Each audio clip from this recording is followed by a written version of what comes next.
After owning the GoPro Mission 1 Pro for about 3 months now, in today's video I'll share my long-term impressions of this camera. Dark night is coming, y'all better start running. Y'all see me coming, y'all better start running. Dark nights is coming, y'all better start running. Y'all see me coming, let's go, it's about to get crazy.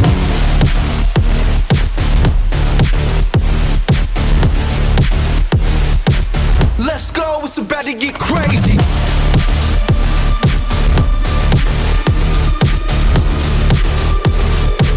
Let's go, it's about to get crazy.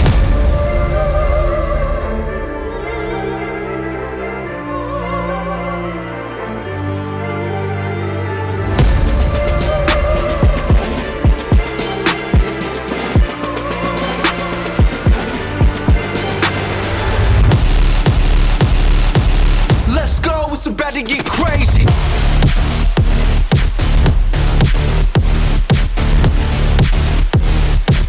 Let's go, it's about to get crazy.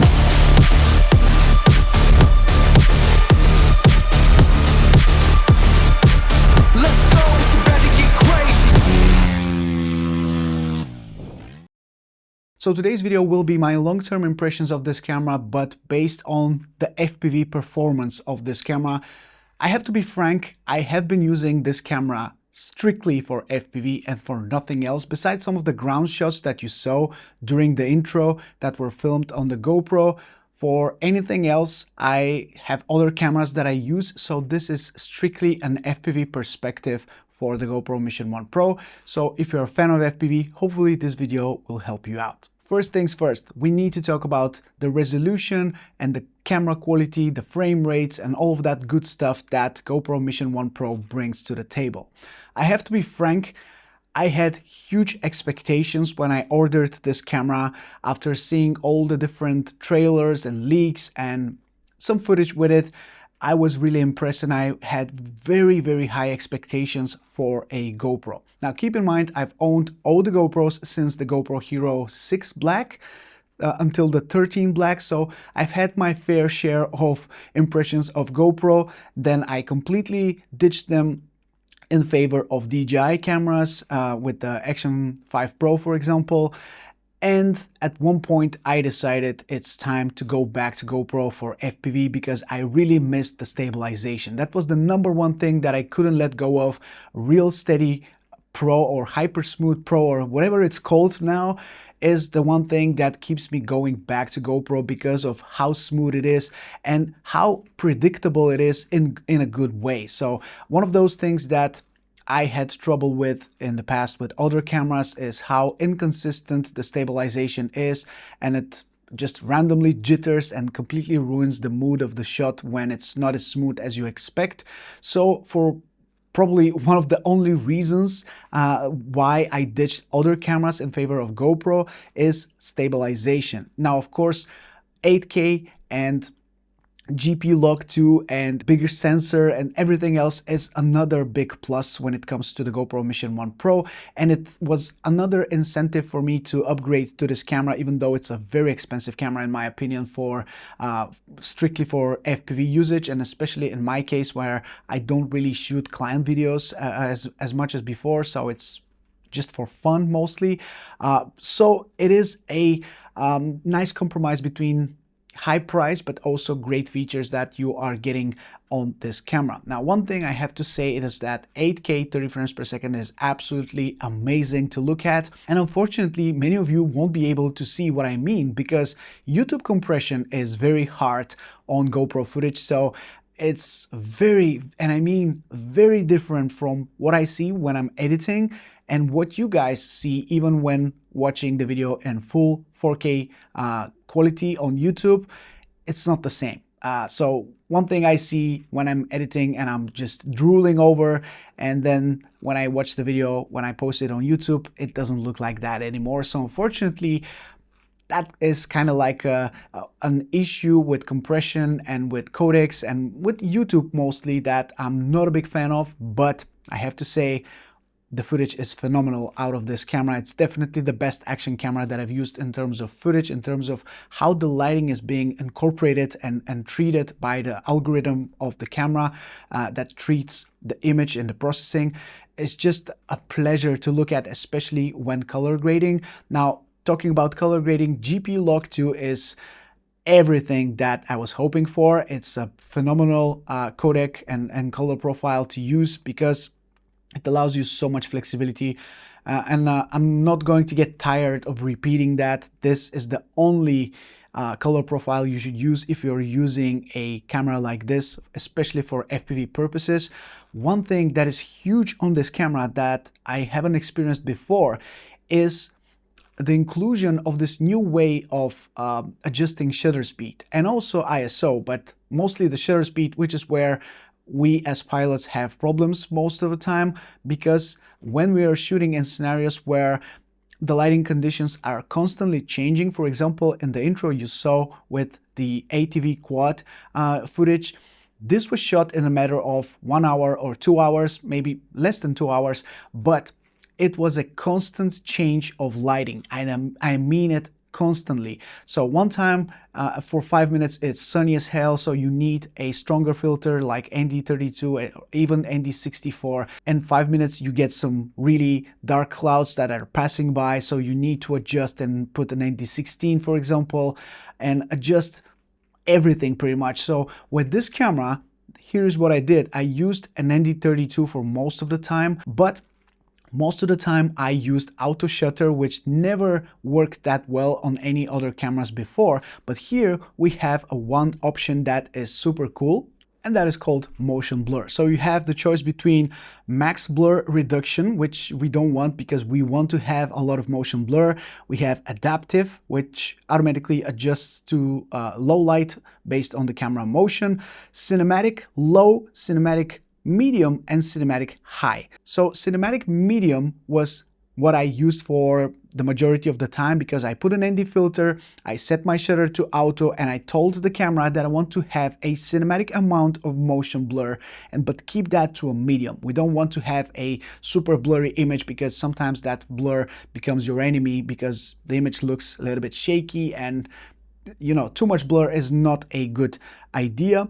But for this, it actually worked out super well because I wasn't constantly thinking about changing the filter or switching the settings, because it just adapts to the situation, to the lighting, and still keeps the shutter speed to a nice amount so you have a lot of motion blur, and that also results in a sharper looking image. So great feature from GoPro, and I'm super happy to have this. Now, for the most part, I shot in 4K 60 or 4K 120 frames per second because the guy was jumping a lot, so I was thinking that I will use a lot of slow motion to slow down some of the jumps. Then in the edit I kind of regretted that because I wanted a little bit more fast-paced edit that includes you know, a little bit more motion blur and some faster paced shots that don't need to be slowed down.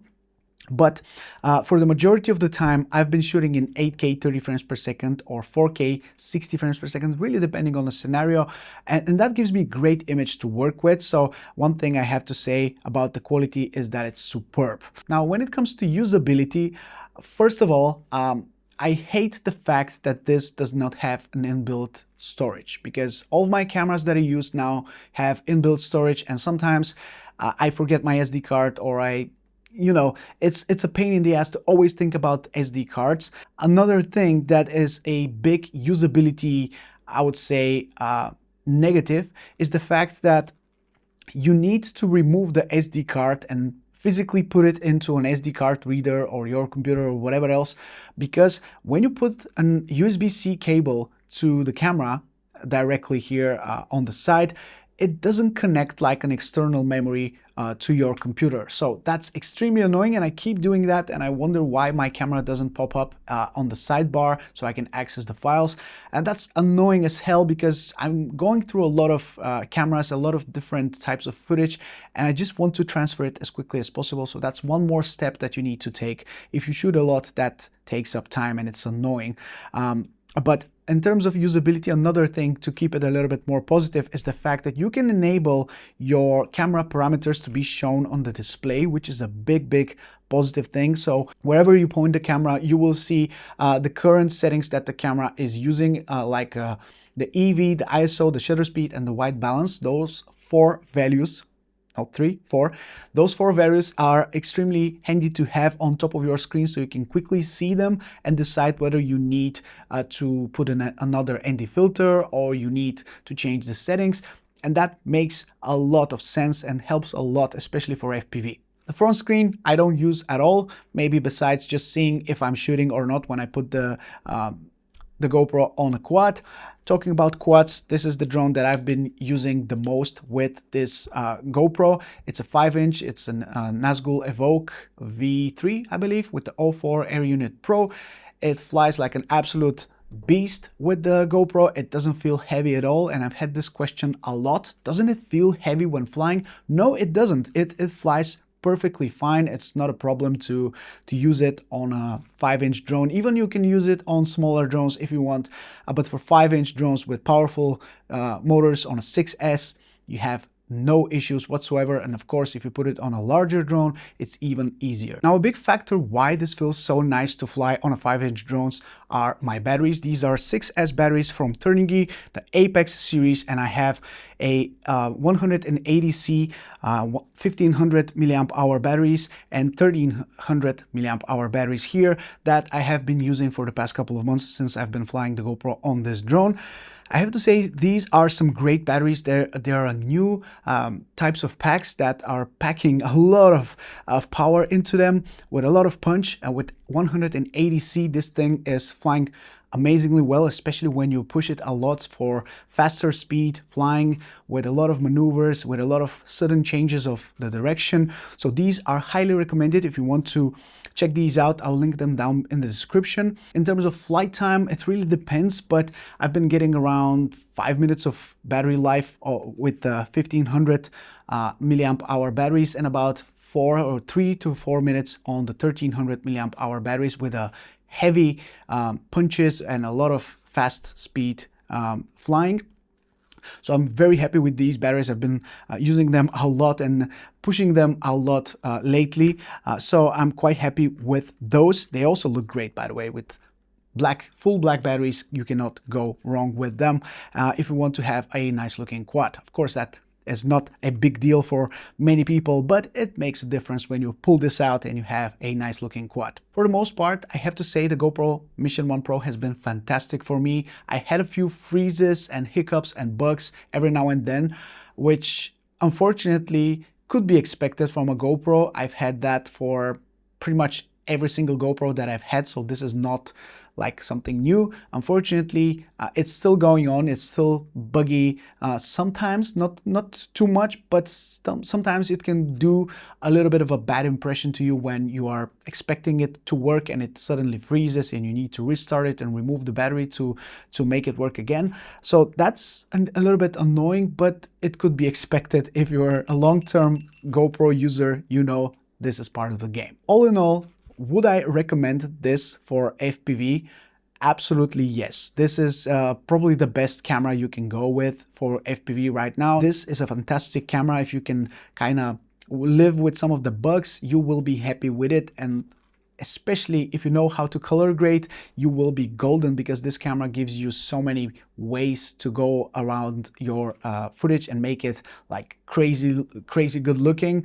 For me, this is the part that matters the most. So this is probably the biggest factor why I like this camera so much. I hope you found this video interesting and informative enough. If you did, let me know by clicking on the like button. Subscribe if you want to see more videos like this one. Thank you so much for watching, and I'll catch you in the next one very soon. Ciao.